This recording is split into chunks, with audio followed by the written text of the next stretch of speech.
Hi everyone, this is Andrew Prima, Ukrainian American reporting from Kiev. In today's podcast, week 122 of Russian invasion of Ukraine. This is the last week of June 2024. In today's podcast, we're going to talk about energy situation in Ukraine and that the Russia destroyed over 60% of Ukraine's energy infrastructure, and this winter will be the most brutal winter for Ukraine.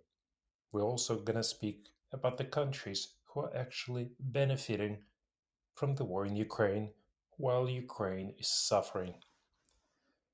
On June 21st, Vladimir Kudrytsky, the CEO of the state largest energy company Ukrenergo, and Dmytro Sakharuk, the executive director of the largest private company, Detect, described the stark situation that is all too familiar to Ukrainians who spend hours at a time every day in homes or businesses without electricity. We face the biggest electric challenge in this history of humanity, the top executive said. Russia attacks, unfortunately, will probably continue. So, as we all know, Russia's plan is to destroy the power system to initiate a full long term national blackout, which would cause catastrophic consequences for Ukrainians, for the economy, and for our ability to fight. So, this is one of the dimensions of the war, the battle in the energy sector, and unfortunately, we have to deal with the reality that attacks will probably continue. We have to be ready, and we have to recover as much generation as possible before the winter, the top energy executive said. We have to ask for extra air defense to protect what we recover, but also we have to roll out new generation facilities to make sure that if Russians undertake these attacks, they cannot concentrate on 10 or 15 big power plants, but they would have to deal with hundreds of smaller ones. Ukraine's energy infrastructure has been pummeled in waves of attacks by Russia since from almost the start of the full scale invasion back in February 2022. So the Russian troops have occupied Ukraine's largest nuclear power plant near Zaporizhia since March 2022, which already stole a huge portion of energy capacity, cutting the country's nuclear power generation by nearly half, with three nuclear plants remaining in Ukraine's hands. So the Kremlin also began sustaining bombing of energy infrastructure in September 2022. Last year, Russia demoed all thermal and hydropower plants and half of the transmission substations, said Kudrytsky. Although, altogether, Russia has knocked out or seized more than half of Ukraine pre 2022 electricity generation capacity. So it came from 55 gigawatts in 2022 to 20 gigawatts in 2024. It will take up to $50 billion to fully recover the capacity the energy capacity of Ukraine. Russia stepped up its attacks since March of this year alone, destroying 9 gigawatt, about half of the nation's remaining generating capacity, with strikes on thermal and hydroelectric power plants. Since then, managed power cuts have been the norm across the nation, adding to the economic and emotional toll of the war. Worse, estimates are that as little as 7% of nation's generating capacity might be restored by this winter, which is only 4 months away, guaranteeing many cold, dark, and dangerous days ahead of Ukrainians and hard times for the economy and military. Restoring even half of the 9 gigawatt in destroyed capacity in strikes since March 22 of this year would require billions of dollars in investments, loans, and supplies, all of which is lacking in Ukraine. So, you would probably ask, how bad it is it? So, Russian bombs destroyed 90% of the production capacity of the largest private company, DTAC, owned by the nation's richest billionaire. DTAC hopes to restore about 50% or maximum 3 gigawatt of what we had before the March 22 strikes of this year. Again, if it's protected, because we did this several times already, we can rely on 3 gigawatts. But if it's not, Russians will destroy it again. So it is bad that the top managers of Ukraine cannot import enough electricity. The top manager said that Ukraine cannot import enough electricity to solve the problem because the current European export capacity to Ukraine is only 1.7 gigawatt or maximum 2.2, and it would take years for Europe to build more transmission lines. The current import cap will not be enough to make it through the winter without power cuts. Last winter, Ukrainian President Volodymyr Zelensky said the nation had a peak consumption of 18 gigawatt. So can you imagine if we have only 25% of what we consumed? So this winter will be the most brutal winter for Ukraine. But this is not the only problem. We will have problem with water, sewage systems that also need protection. But it actually could be even worse. So the head of private company, energy company DTAC, Dmitro Sakharuk, noted that the biggest problem would be the absence of sewage and water. If you sit in the flats without electricity for several hours, it's not that bad. You can get it from somewhere, bring some like power chargers and um, other equipment. But if there is no water, if your toilet doesn't work, then forget about staying in this apartment. So this is according to Ukraine Business News, which reported on April 5th that Russian attacks have left 36% of Ukrainians without consistent access to water supply and sewage services.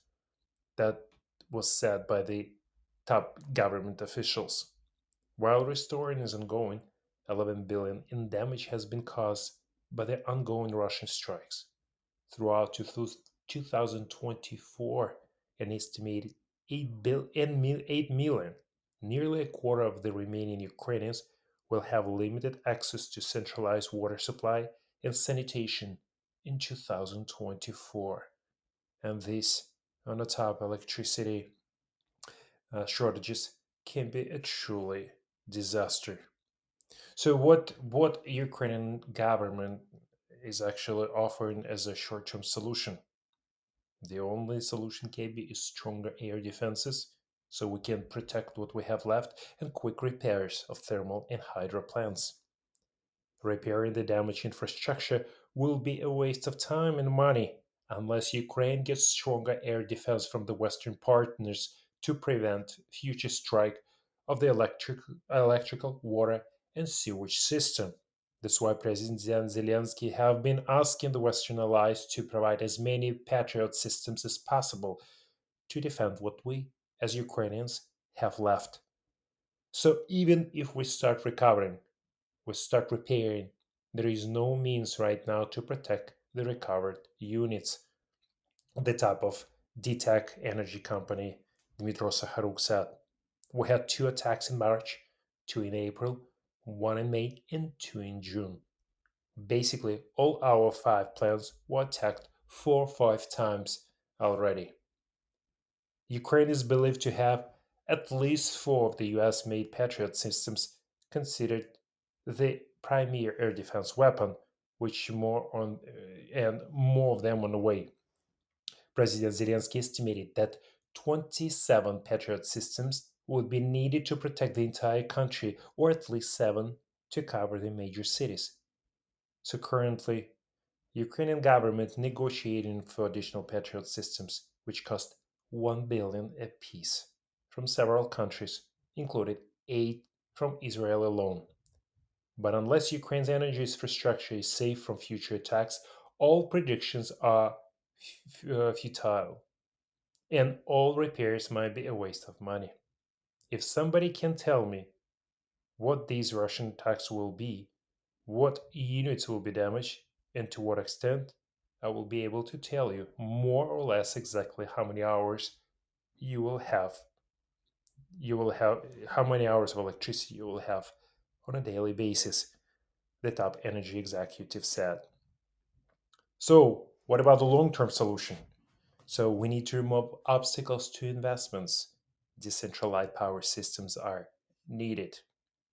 In the long run, Ukraine will have to restructure its energy supply system entirely, relying more on decentralized power production and transmission systems, including greater use of renewables such as solar and wind.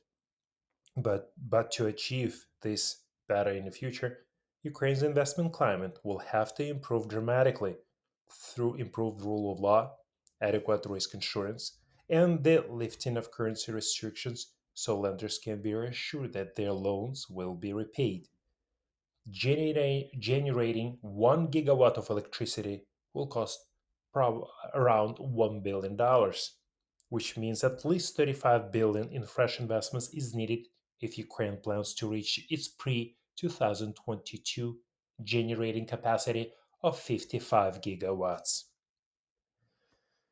So the energy situation in Ukraine is critical. Without the help of our allies, we will not be able to survive this winter. And the first thing we need is air defense systems. So the population of Ukraine can have at least 10-12 hours of electricity per day.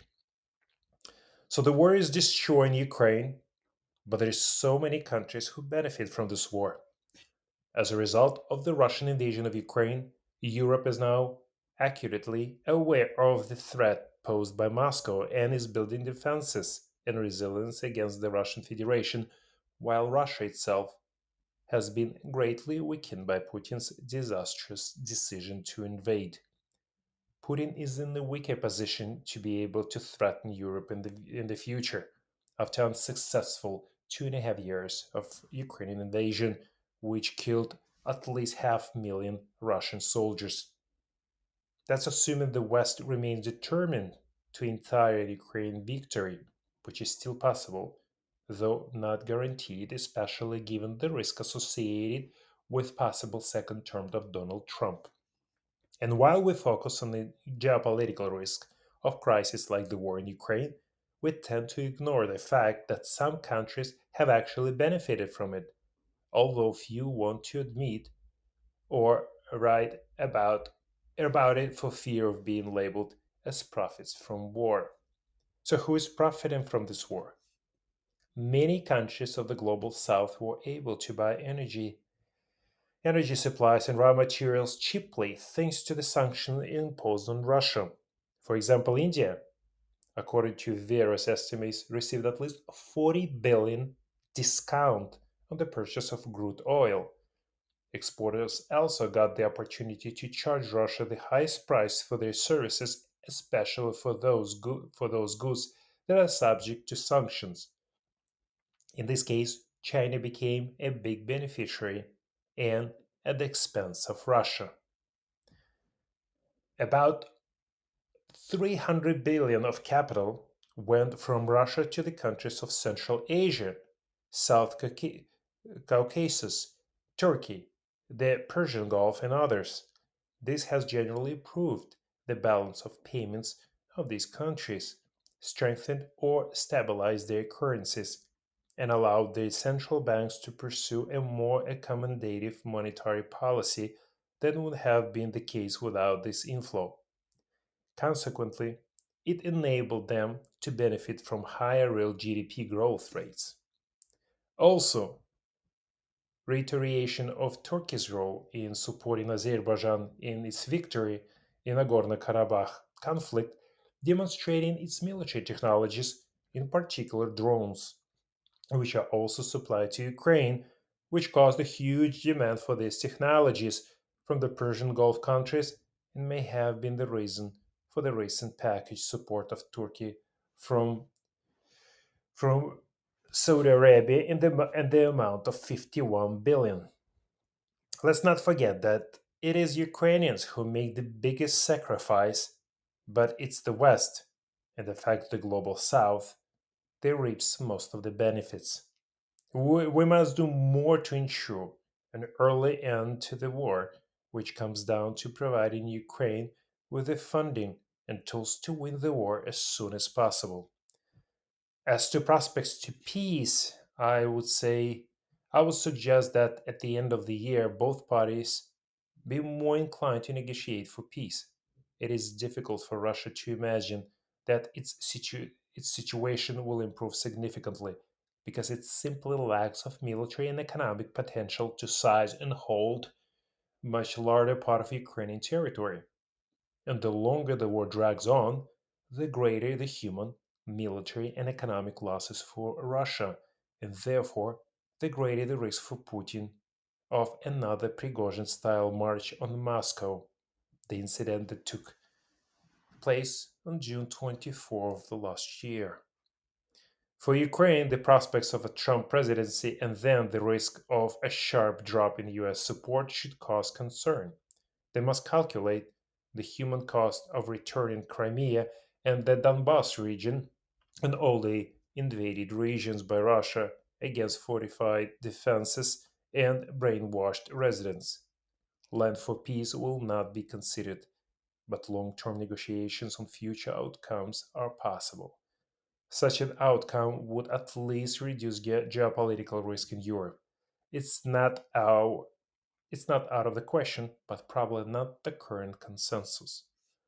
So, how did the war of Ukraine affect China's relations with the West and what risk exists in the relations? I would argue, contrary to popular belief, that relations between the West and China are in a better shape than they would have been if Russia not invaded Ukraine.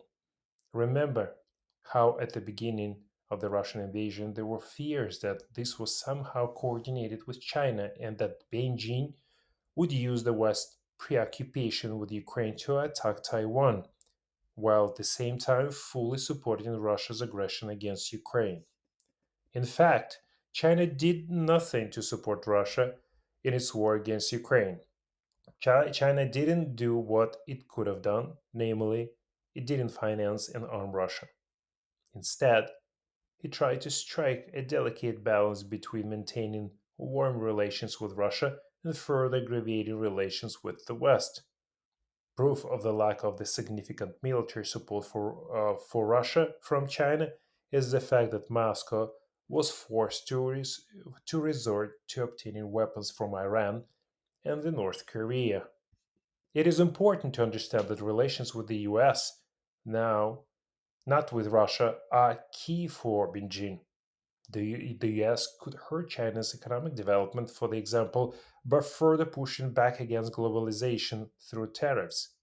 The Biden administration has recognized China's cautious approach to the war in Ukraine, and I personally think they have responded by striking back at key areas of interest to China, particularly trade and tariffs. I would also like to add that the US, no doubt, understand and appreciates China's actions to set limits on Russia's actions in Ukraine, especially in terms of delineating clear red lines for Putin regarding use of weapons of mass destruction in Ukraine. I can well imagine that the US contacted China directly to make sure that Russia knows the limits of its actions. I would also argue that the war in Ukraine reduced the risk of Chinese attack on Taiwan. Indeed, I believe that the main lesson from past US military misadventures in Iraq and Afghanistan, and now Russia in Ukraine, is that you shouldn't get involved in wars you're not sure you can win. As for the war in Ukraine, the massive underperformance of Russian military equipment, often derived from Chinese, also casts doubt of whether China can quickly win any war over Taiwan. China will likely want to further study the lessons of the war in Ukraine, particularly regarding the use of drones before risking any similar adventure in Taiwan. But most importantly, Ukraine has to win this war as soon as it can, and we truly rely on help from the Western partners. The sooner we end this war, the fewer younger people, Ukrainian people, will die at the front lines. Thank you for listening. If you like my podcast, share with your friends.